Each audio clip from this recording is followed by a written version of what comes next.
Learn Easy channel. Today's topic is valence bond theory. First we see the theories of covalent bonding. The first one is Kozal-Lewis electronic theory, that is the Lewis dot structure. This we have seen in the previous video itself. The second one is the VBT theory, that is the valence bond theory, overlapping of orbitals. This we are going to see in detail in today's video. Third one is VSEPR theory, that is valence shell electron pair repulsion theory. And fourth one is molecular orbital theory.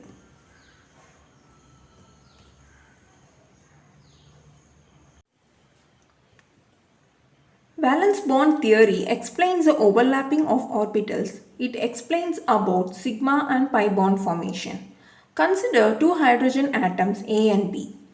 There will be force of attraction between this nucleus and the electron. There will also be a force of attraction between this nucleus and this electron.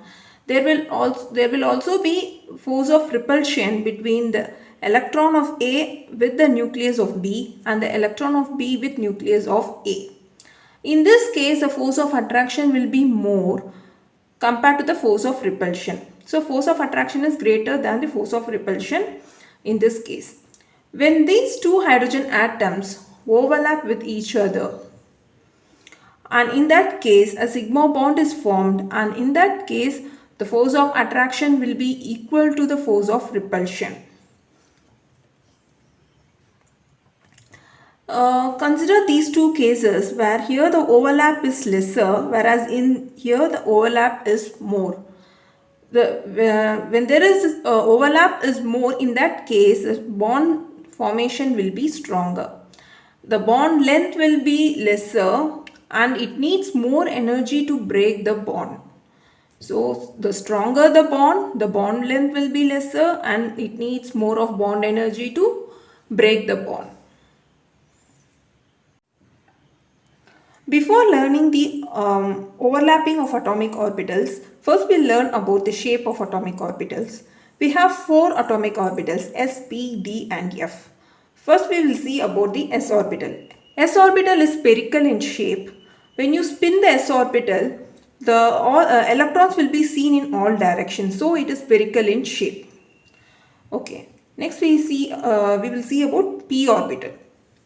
P orbital is dumbbell in shape and there are three axes in p orbital, x, y and z. I am considering here this direction to be as x axis. So I am drawing the shape of the p orbital over the axis. And I am taking this to be the y axis. So I am drawing the shape of the p orbital over the y axis. And z axis, I am taking this direction to be the z axis. So I am drawing the dumbbell shape over the axis. Actually, I have shown the shape of the p orbital in 2D dimension. Actually, when you see in 3D, the orbitals will look like this. Consider this to be as the x orbital, px, and this will be py and this will be pz.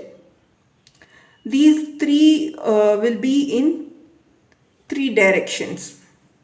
Okay. Next we see about d orbital.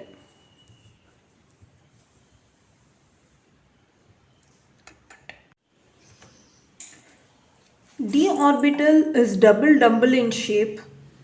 We have five axes here, dxy, dyz, dzx and dz square and dx square minus y square.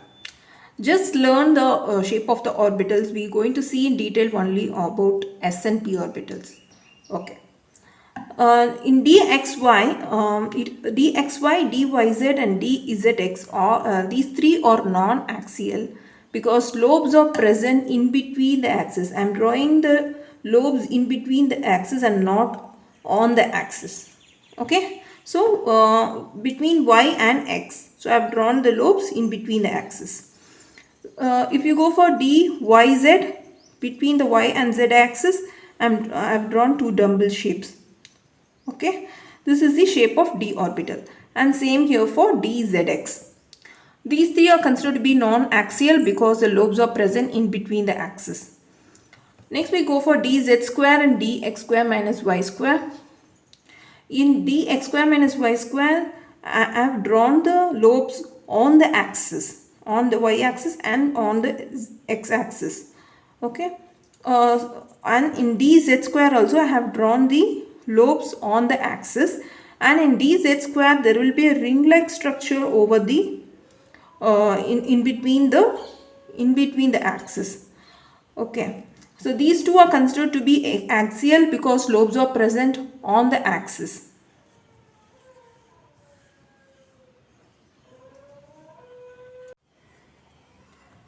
Postulates of valence bond theory. Atoms should be close to each other so that the overlapping takes place and thus covalent bond is formed. The atoms should be placed close to each other so that the overlapping will take place. Okay, next, orbitals overlap only when it is half filled. Like orbital should have half filled electrons, then only overlap will take place easily.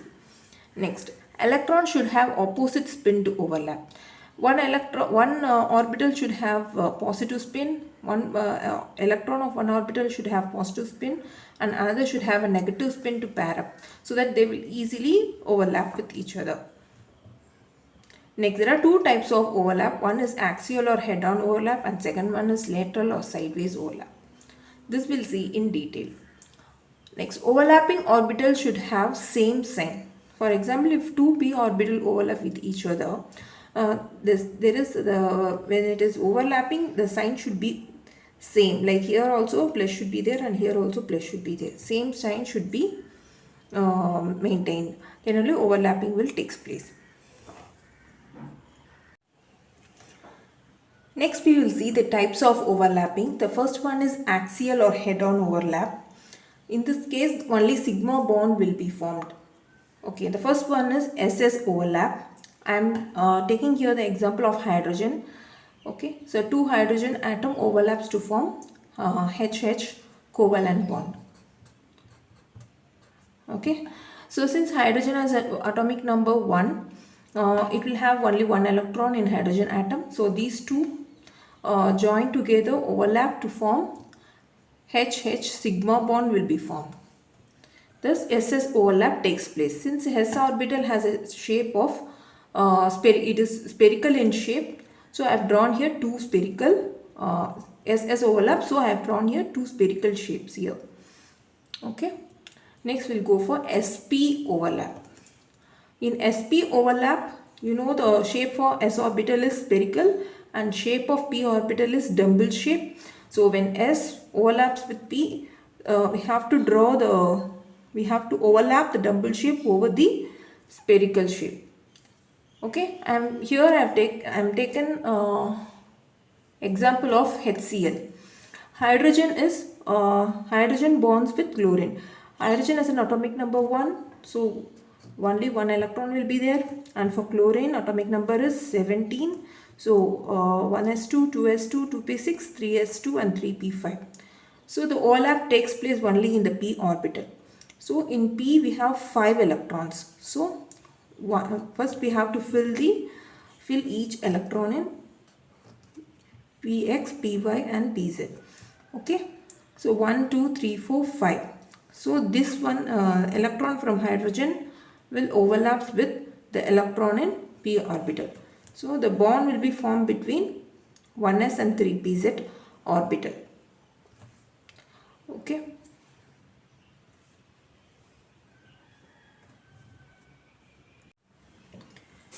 Next we will see pp overlap.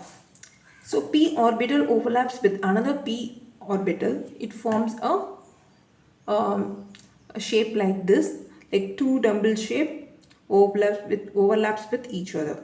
Here I have taken an example of fluorine molecule. Fluorine has an atomic number 9. So we get 1s2, electronic configuration is 1s2, 2s2, 2p5. So we will draw for p orbital because it is going to overlap with the another fluorine molecule.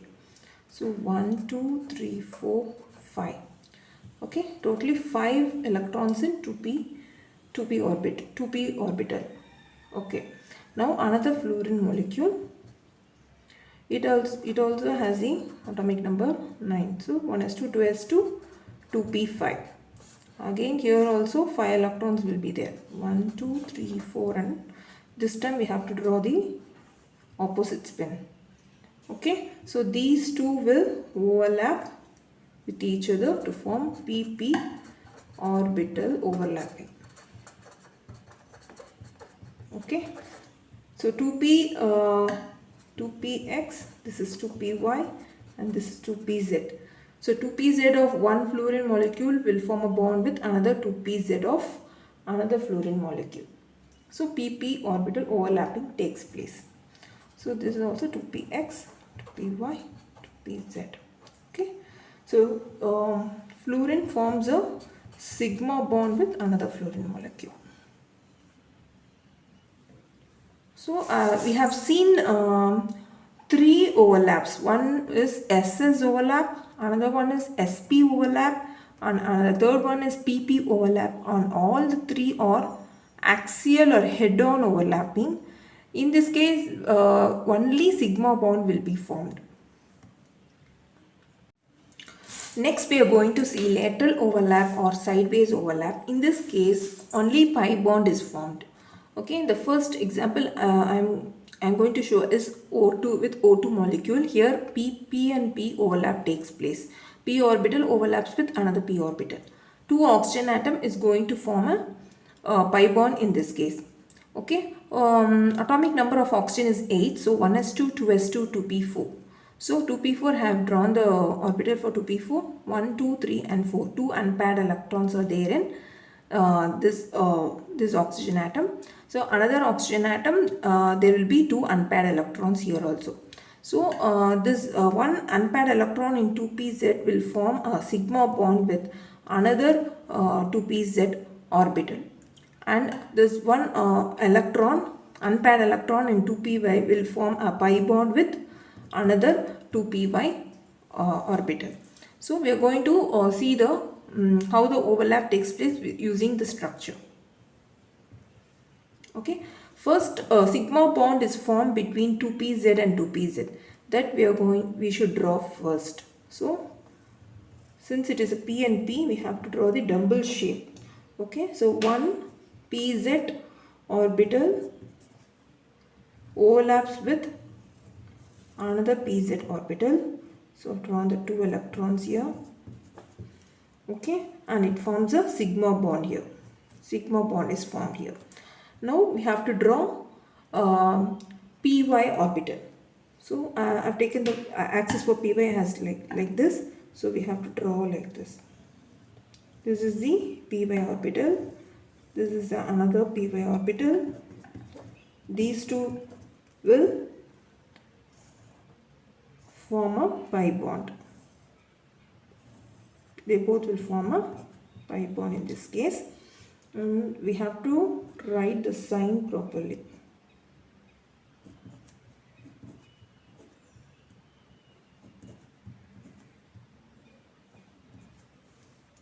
Okay, so the pz orbital, 2pz orbital forms a sigma bond here, and these two py and py will form a pi bond.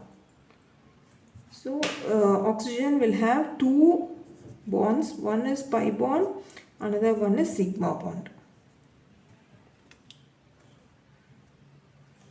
Okay, I hope this is clear.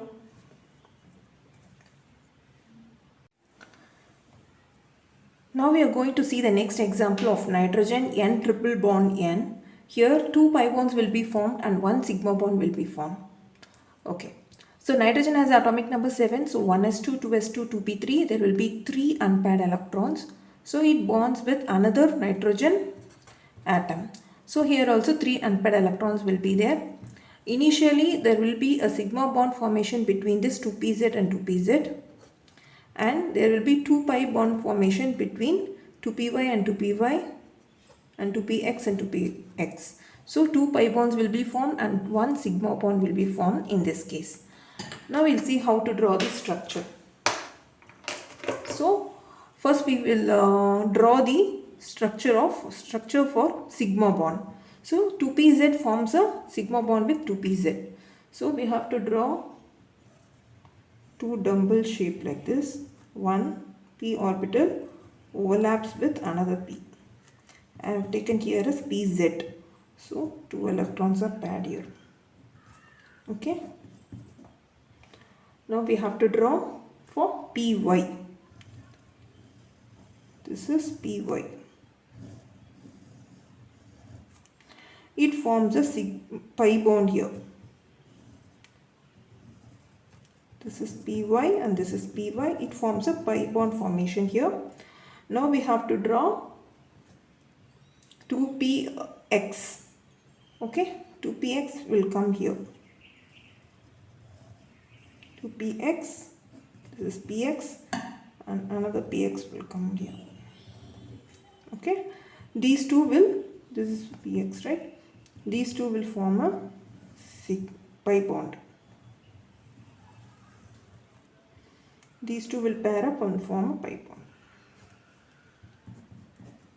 Okay, so 2 pi bond and 1 sigma bond will be formed here. 1 sigma bond and 2 pi bond will be formed in the case of N2. And this takes place as a lateral overlap. Okay. I hope you understand this concept. If you have any doubts, please post your doubts in the comment section. Thank you and thanks for watching.